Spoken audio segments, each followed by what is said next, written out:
Hi guys, welcome back our Ammulu princess channel guys. ఇప్పుడైతే తమ్నెల్లో పెట్టిన ప్రకారం AP ICET counselling 2024. So update ఏంటి అంటే, మేము ఒక క్యాస్ట్ అయితే నాకు ఇంకొక క్యాస్ట్లో అయితే సీట్ అయితే అలాట్ చేశారు. ఏమన్నా ఇష్యూ ఉంటుందా, ఏమన్నా ప్రాబ్లం ఉంటుందా అని చెప్పి అడుగుతున్నారు.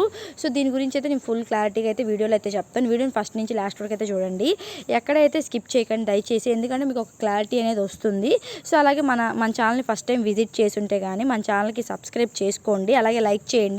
మీరు లైక్ చేస్తేనే ఇలాంటి డౌట్ ఎవరికైతే ఉందో వాళ్ళ వరకైతే మన ఛానల్లో ఉన్న ఈ వీడియో రీచ్ అయ్యి వాళ్ళకి కూడా ఒక డౌట్ అనేది క్లారిఫై అయితే అవుతుంది. ఓకేనా? సో ఇప్పుడైతే మనం వెళ్ళిపోదాం వీడియోలోకి. ఫస్ట్ అయితే మన ఛానల్ని ఎవరైతే ఇంకా సబ్స్క్రైబ్ అయితే చేసుకోండి. ఓకేనా? సో ఈ పర్సన్ అయితే చూడండి, తిను మన సబ్స్క్రైబర్ అనమాట. తన హాల్ టికెట్ నెంబర్ అన్నీ హైడ్ చేశాను. సో క్యాస్ట్ అయితే బీసీడీ.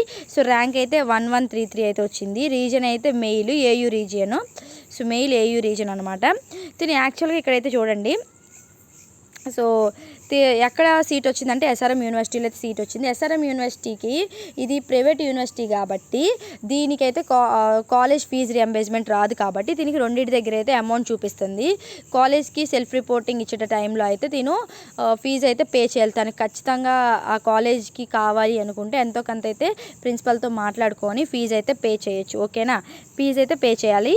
కానీ ఇక్కడ ఏంటంటే పెద్ద డౌట్ అందరికీ. సో క్యాస్ట్ వచ్చి బీసీడీ అంటే ఫీజు రియంబర్స్మెంట్ ఎస్ అనే ఉంటుంది ఫీజు రియంబర్స్మెంట్.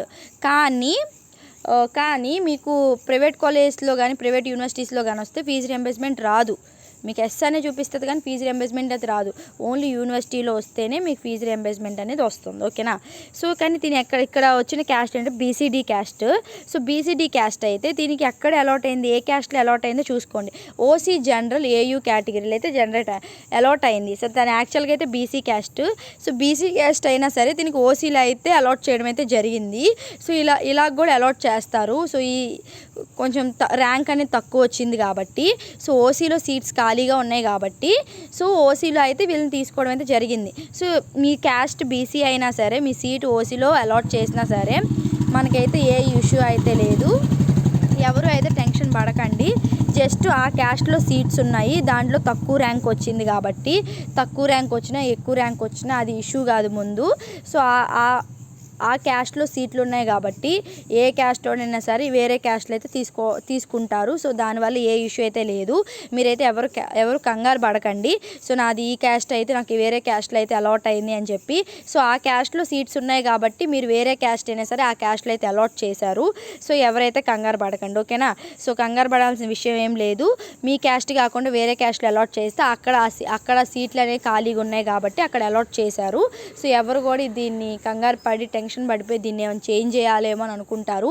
సో చేంజ్ చేయాల్సిన అవసరం లేదు. సో మీ క్యాస్ట్లో సీట్లు లేవు కాబట్టే ఈ క్యాస్ట్లో సీట్లు ఉన్నాయి. సో సీట్లు ఉన్నాయి కాబట్టి ఈ క్యాస్ట్లో అయితే మీకు అలాట్ చేయడం అయితే జరిగింది. దీనికైతే ఏ ప్రాబ్లం అయితే లేదు. ఓకేనా? సో మీకు అర్థమైంది అనుకుంటున్నాను. సో మళ్ళీ చెప్తున్నాను. అండ్ నెక్స్ట్ నేను ఒక వీడియో చేస్తాను. సో ఆ వీడియో మీకు ఒక క్లారిటీ వస్తుంది. ట్యూషన్ ఫీ అనేది ఎవరికైనా జీరో పడకపోతే ఈ యూనివర్సిటీలో వచ్చినా సరే మాకు జీరో పడలేదు అనుకున్న వాళ్ళకైతే నేను నెక్స్ట్ వీడియోలతో క్లారిటీ అయితే ఇచ్చేస్తాను. ఓకేనా? సో ప్రైవేట్ యూనివర్సిటీస్లో ప్రైవేట్ యూనివర్సిటీస్లో అయితే స్కాలర్షిప్ అయితే రాదు. ఖచ్చితంగా మీరైతే మీ కాలేజ్ ఫీజు మీరే పే చేసుకోవాలి. సో సెల్ఫ్ రిపోర్టింగ్ టైంలో మీకు ఖచ్చితంగా మేము ఖచ్చితంగా జాయిన్ అవుతాం అనుకుంటే మీ కాలేజ్ ఫీ కూడా మీ ప్రిన్సిపల్తో మాట్లాడుకొని ఎంతో కొంత అయితే పే చేయాలి. ఓకేనా? సో ఇది ఒక క్లారిటీ అయితే. సో మోస్ట్లీ అయితే మీ కాలేజ్ ఫీ ఎంతో కొంత అయితే కట్టాలనుకుంటున్నారు. ఆ అమౌంట్ అనేది మీ debit card, State Bank debit కార్డులో, mostly debit card State Bank అయితే యూజ్ చేయండి. అది మీ ఫ్రెండ్స్దైనా మీ ఫాదర్దైనా మీ మదర్ ఎవరిదైనా యూజ్ చేయొచ్చు. మీకు ఎవడైతే తెలుసో వాళ్ళదైతే మీరు యూజ్ చేయొచ్చు. కానీ దాంట్లో చూసుకోండి వాళ్ళకి ఏది కూడా మైనస్ బ్యాలెన్స్ లేకపోతే, మైనస్ బ్యాలెన్స్ ఎవరికైతే లేదో వాళ్ళదైతే డెబిట్ కార్డ్ అయితే తీసుకోండి. ఓకేనా? ఇది ఒక క్లారిటీ అయితే. మీరు ఒక క్యాస్ట్ అయినా వేరే క్యాస్ట్లో అలాట్ చేసినా ఏ ప్రాబ్లం లేదు, ఏ ఇష్యూ లేదు. జస్ట్ ఆ క్యాస్ట్లో సీట్లు ఉన్నాయి, ఆ క్యాస్ట్లో అలాట్ చేశారు అంతే వీడియోతో. సో అర్థమైంది అనుకుంటున్నా. So thank you for watching. Signing off Ammulu princess. Like చేయండి, షేర్ చేయండి, సబ్స్క్రైబ్ చేయండి ఈ అప్డేట్ ఇచ్చినందుకు.